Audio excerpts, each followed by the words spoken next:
votre émission spéciale Diplomatie. Aujourd'hui, nous sommes à l'ambassade de la Guinée équatoriale. Monsieur Leandro Epang-Migo Angue, ambassadeur extraordinaire et plénipotentiel de la Guinée équatoriale. Je lui laisse l'attitude de se présenter. Bon, merci beaucoup. Je crois que la présentation, ce n'est pas encore nécessaire. Tu as tout dit. Je suis ici l'ambassadeur extraordinaire et plénipotentiaire de la République de Guinée équatoriale ici au Tchad. Prêt pour répondre à votre question. Monsieur Leandro Epang-Migo Angue, Oui. Pourriez-vous nous parler de la coopération entre la Guinée équatoriale et le Tchad? Et dites-nous votre mission au Tchad. Ok.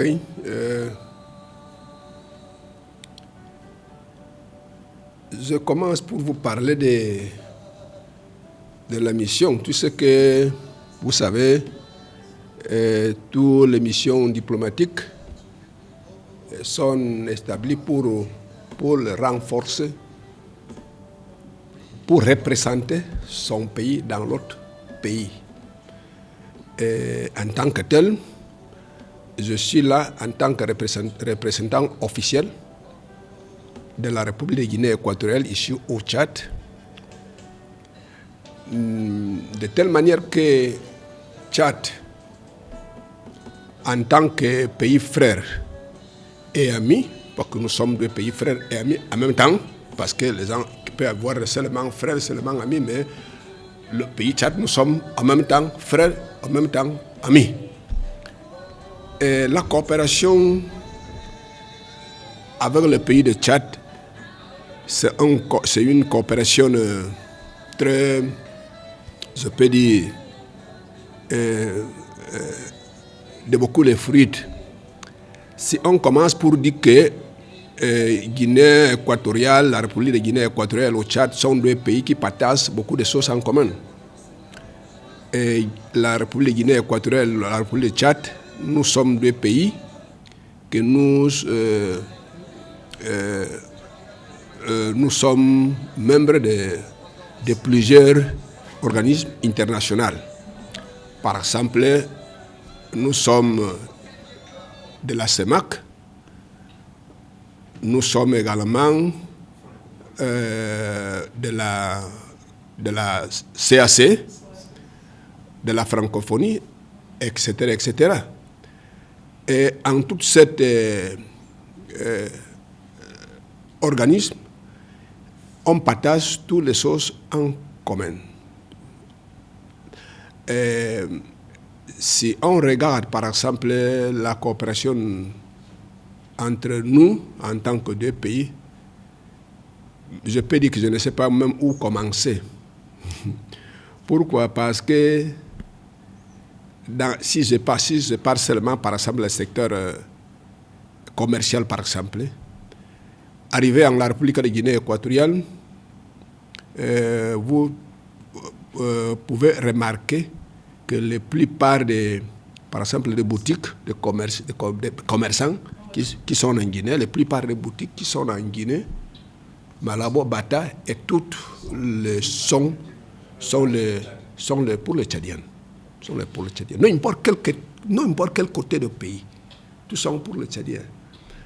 De telle manière que avec cette marque, je peux vous dire que le Tchad soutient économiquement à la République de Guinée équatoriale parce que le secteur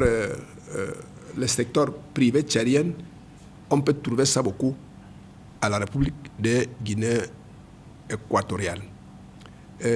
Pour vous dire que la coopération entre nous deux pays se trouve dans un moment de haut niveau. On peut parler par exemple on commence de haut niveau. Les changements par exemple des visites de haut niveau. Combien de fois la délégation de mon pays, de Guinée équatoriale, viennent ici et combien de fois les autres délégations de Tchad quittent ici pour Malabo, c'est-à-dire cet échange de visites, même de haut niveau. Par exemple, le président de transition, président de la République, chef d'État, Mohamed Idriss Déby, non? Il a fait deux voyages en Guinée équatoriale depuis qu'il est au pouvoir en tant que président de transition. Et également, les ministres viennent ici également pour faire la même chose. Ça c'est une manière pour montrer la qualité, je dis qualité, de la relation qui existe entre nos deux pays. Monsieur Leandro Ebamiko-Angué, Oui. donc vous avez parlé sur la coopération. Donc après la coopération, dites-nous quel est le projet en cours entre la Guinée et le Tchad. Quels sont les domaines prioritaires? Bon, je peux dire que tous les domaines sont prioritaires. Mais si on doit dire quelques mots, en principe, je vais commencer de vous parler des domaines, par exemple, commerciaux. Domaine commercial, c'est là. Domaine commercial, c'est là. Je peux vous parler, par exemple, du domaine de l'élevage. Vous savez que Tchad, c'est un potentiel dans le domaine de l'élevage. Et ça peut servir beaucoup pour notre pays. Et on avait commencé ça depuis 2019, mais la situation de Covid, la corona, ça est venu au milieu pour tout détruire. Sinon, le secteur de l'élevage entre le Tchad et la République de Guinée équatoriale devait être aujourd'hui de haut niveau. Pourquoi? Parce que Tchad, c'est un potentiel en ce secteur, dans le secteur de l'élevage. De l'élevage, surtout de l'élevage. Même on peut parler aussi de l'agriculture, malgré la terre de Tchad, que la plupart des terres de Tchad sont on se peut dire, un peu désert, mais les Tchadiens connaissent l'agriculture. C'est-à-dire que c'est le secteur qu'on peut bien échanger. C'est-à-dire l'expérience de Guinée équatoriale, on peut prendre, le Tchadien peut prendre notre expérience et nous aussi donner notre expérience à la population de Tchad pour que le développement dans le secteur d'agriculture peut bien se développer. Mais ce qui se concerne à l'élevage, dans la vérité, on doit prendre l'expérience de Tchad, parce que Tchad c'est un potentiel. On avait commencé ça déjà et c'est un des secteurs vraiment en course. L'autre secteur que nous sommes là pour profiter également, c'est par exemple le transport. Guinée équatoriale, on a dans le deuxième capitale du pays, on a un port très vaste. Je me rappelle, ça fait comme 4 mois comme ça qu'une délégation de mon pays était ici. Une délégation de mon pays était ici juste pour parler de ça, de ce secteur. Pourquoi? Parce qu'on veut que le Tchad peut profiter beaucoup de cette port.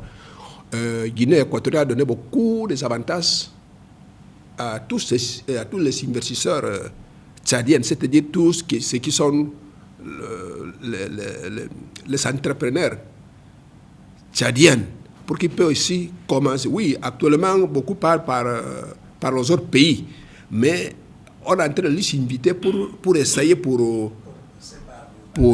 passer par Bata. Les gens qui prennent les marchandises en Europe, en Asie, via maritime. Pourquoi? Parce que le port de Bata lui donne beaucoup d'opportunités. Beaucoup d'opportunités. Maintenant, ça, c'est en cours. Même il y a eu une délégation ici, à la tête de madame la ministre du secteur, qui était une fois en Guinée, madame Fatim, la ministre, son excellence Fatim Ngokouni, n'est-ce pas? Oui, il a été Guinée à la tête d'une forte délégation pour visiter toutes les opportunités que Guinée peut lui donner pour le Tchad. Nous sommes aussi également dans le secteur, par exemple, de la justice. On a commencé, pourquoi? Parce que, à l'initiative de la République Guinée équatoriale, parce qu'ici au Tchad, il y a une grande école de formation des juges, des magistrats, de tout temps. Guinée veut profiter de cette école pour l'essentiellement des formations. C'est-à-dire dans le domaine de la justice, dans ce secteur. Ce qui on se trouve en cours actuellement, secteur sécurité publique. Sécurité publique, c'est dans une autre domaine que nous sommes prêts. C'est en cours pour la coopération entre nos deux pays. Sont nombreux. Je ne sais pas si je peux même me rappeler de signaler. Pour vous dire que la coopération, il y a beaucoup de secteurs là que nous sommes prêts pour que la coopération entre nos deux pays peut se développer, peut arriver dans un niveau en bénéfice, une autre dimension, merci beaucoup, une autre dimension supérieure à ce qui se trouve avant. C'est-à-dire que notre relation entre augmenter pour que ça soit le très haut possible dans notre relation. Il y a beaucoup de secteurs. Okay. Monsieur l'ambassadeur extraordinaire et plénipotentiaire, ma question, j'aimerais, vous avez parlé de la justice, de l'entrepreneuriat, vous avez parlé aussi plusieurs autres aspects. Oui. Alors, cette année, il y a un taux de réussite pour les élèves qui ont eu le bac. Donc, l'un de leurs rêves, parmi eux, qui rêvent d'aller suivre leurs études au niveau de la Guinée équatoriale. Alors, comment ça se passe, les procédures? Les élèves qui ont eu le baccalauréat cette année, l'un de leurs rêves, c'est d'aller étudier là-bas. Étudier là-bas. En Guinée équatoriale. Donc, comment ça se passe, le procédure du visa? Non, accès. Ah, oui, accès, le processus des visas, d'accord. Vous savez, le processus, pour parler du processus des visas, ça ne pose pas aucun problème. Pourquoi? Tu sais, comme j'ai commencé à vous dire que nous sommes dans une communauté de l'Afrique centrale, la CEMAC. Il y a des lois, il y a des conventions, il y a des normes que tous les pays doivent s'accomplir. C'est-à-dire, par exemple, actuellement, pour qu'un Tchadien parte à Guinée, ça ne pose pas aucun problème. Quand il a le passeport biométrique, passeport la CEMAC, il voyage en Guinée comme quelqu'un qui dit qu'il quitte pour Mondou sans aucun problème, sans aucune difficulté. Il part à la frontière, il présente son passeport biométrique, c'est-à-dire il n'a besoin pas même pour arriver ici à l'ambassade. Quelqu'un avec un passeport biométrique, passeport de la CEMAC. Maintenant, ici, quelqu'un n'a pas encore le passeport biométrique, c'est la personne qui peut passer ici, mais il obtient le visa dans le même jour. Ça ne pose pas le même jour. On lui donne le visa parce qu'on considère le Tchad et la République de Guinée équatoriale, comme j'ai habitué de dire ça, que le Tchad et la République de Guinée équatoriale sont comme deux frères qui cohabitent dans la même maison avec des chambres différentes. De telle manière que pour prendre le visa, en cas de nécessaire pour quelqu'un qui n'a pas de passeport de la CEMAC, passeport biométrique, pour prendre le visa, on lui fait ça au même jour. Ça ne prend pas même 2 heures de temps. Quand il amène les photos, les petits documents nécessaires, on lui donne ça en même temps. Maintenant, pour étudier en Guinée, ça ne pose pas aucun problème également. En Guinée, il y a des universités. On avait commencé dans ce secteur également avec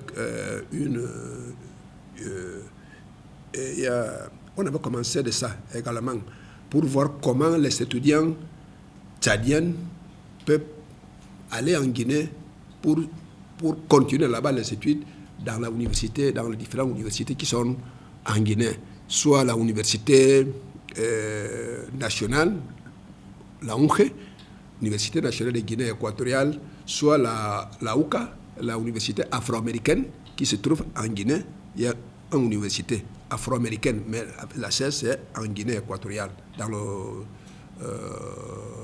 nouvelle province de notre pays. Alors, il y a une université, c'est une université de caractère international, mais la siège c'est en Guinée équatoriale, en notre pays. Même il y a aussi une école d'aviation. C'est-à-dire que tout ça, c'est des opportunités que les jeunes Tchadiens, quand ils finissent aussi le baccalauréat, ils vont en Guinée sans aucun problème. Sans aucun problème. Okay. En tant qu'ambassadeur de la Guinée équatoriale, alors quel est votre projet futur en termes de coopération? Bueno, il y a beaucoup de projets futurs, mais je peux mentionner quelques. Par exemple, le gouvernement de Tchad, ils ont donné un terrain à l'ambassade, à notre gouvernement. Et le terrain là se trouve là-bas à la place de la Nation. C'est un terrain que mon idée, en tant qu'ambassadeur, quand le terrain là sera libéré, entre les choses que je crois qu'on peut faire dans le terrain là, c'est la construction d'une école culturelle équato-guinéenne, de telle manière que là-bas sera une école, à part d'apprendre la formation générale, les gens peuvent profiter là-bas pour apprendre l'espagnol.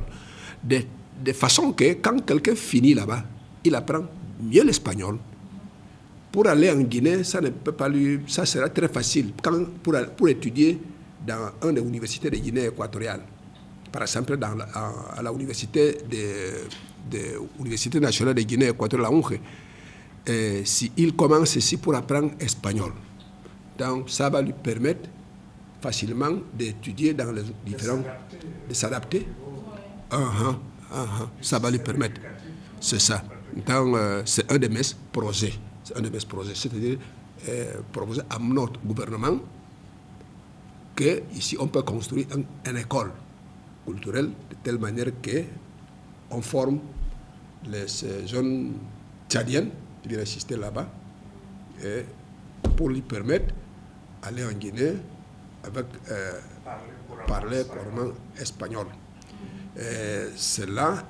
L'autre projet, c'est que comme Guinée équatoriale, c'est un pays producteur de pétrole, c'est un de mes projets que bientôt je vais tout faire pour se voir à les autorités, pour voir comment on peut parler de ça. Parce que Tchad, aussi comme c'est aussi un pays producteur de pétrole, on peut avoir une bonne coopération en ça, c'est-à-dire Tchad peut prendre l'expérience de Guinée équatoriale. Tchad peut prendre notre expérience et Guinée aussi peut prendre l'expérience de Tchad, c'est-à-dire on peut échanger l'expérience, soit de pétrole, de or, de tout qui se concerne à les ressources naturelles que Dieu a donné à la mer naturelle, la nature nous a donné. C'est-à-dire on peut avoir cet échangement. C'est entre autres les projets futurs que dans bientôt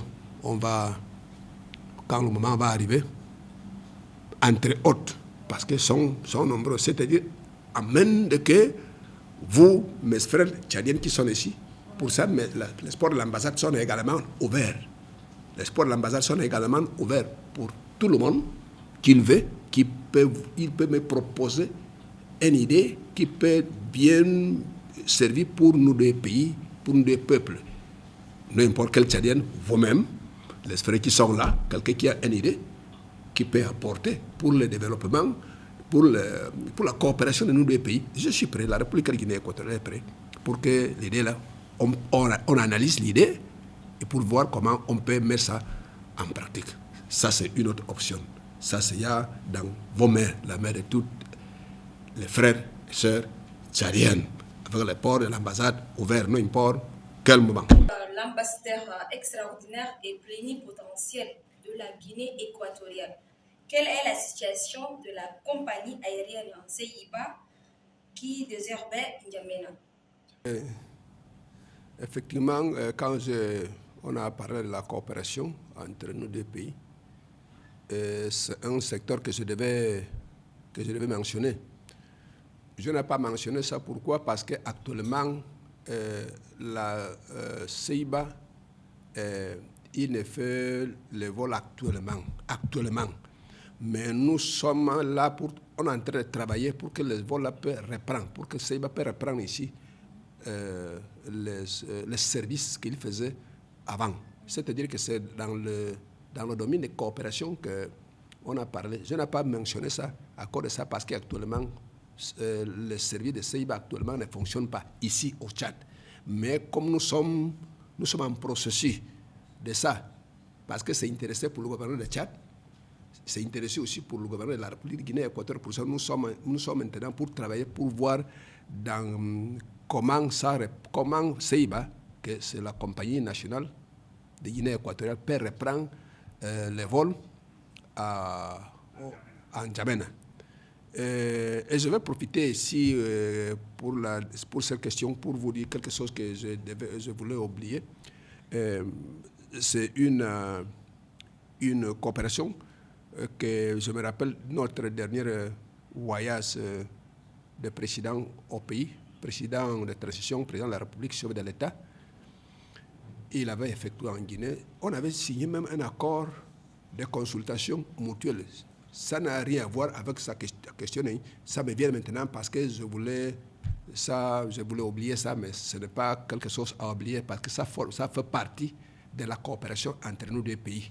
Ça fait partie entre la coopération entre nos deux pays. C'est-à-dire, c'est l'accord-là, c'est signé. On a signé cet accord-là dans le dernier voyage que le président a fait. Le président Idriss Déby Itno, il a fait au pays. On a signé cet accord de coopération, de consultation mutuelle entre nos deux pays. Vous avez touché l'aspect de l'éducation, c'est une très bonne chose, merci beaucoup.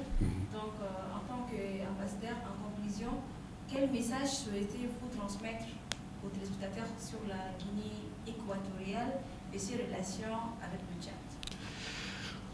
Bon, le message, il n'y a pas un autre message bien clair que nous, en tant que deux pays frères et amis, on doit prendre cette conscience. Si je dis que Tchad et Guinée équatoriale sont deux pays frères, sont comme deux frères qui cohabitent dans la même maison avec deux chambres différentes, c'est-à-dire que nous sommes les mêmes. Ce que Tchad peut faire pour Guinée équatoriale, Tchad va faire ça. Et ce que Guinée équatoriale peut faire pour le Tchad, ça c'est un essence, ça c'est forcé entre nous deux pays. Ça c'est forcé en tant que deux pays, frères et amis. Seulement comme vous m'avez pris comme ça, parce que je me rappelle, il y a beaucoup de choses qu'on peut faire en commun. Mais l'essentiel, c'est qu'en tant que deux pays frères, deux pays amis et frères en même temps, parce que nous ne sommes pas seulement frères, nous ne sommes pas seulement amis, nous sommes frères et amis. Comme amis, comme frères, ce que vous, les Tchadiens, frères, peuvent faire pour Guinée équatoriale, il faut venir ici pour me proposer, on va mettre ça en pratique. Et les Guinéens équatoriales, ce qu'on peut faire aussi pour le Tchad, on peut faire ça également, on doit faire ça également, on va faire ça également parce que nous sommes appelés à cette coopération, à cette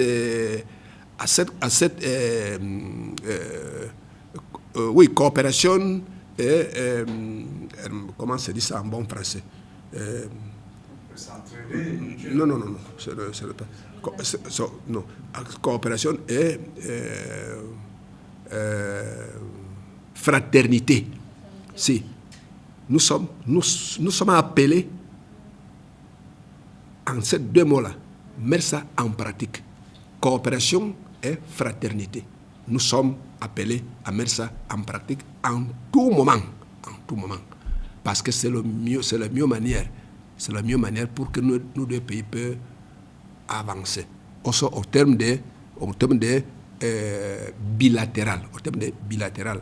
Indépendamment de que nous sommes Afrique, nous en Afrique, il y a beaucoup de choses qu'on doit faire pour que l'Afrique soit Afrique même pour l'Afrique. Parce qu'Afrique, sans l'Africain, on ne peut rien faire.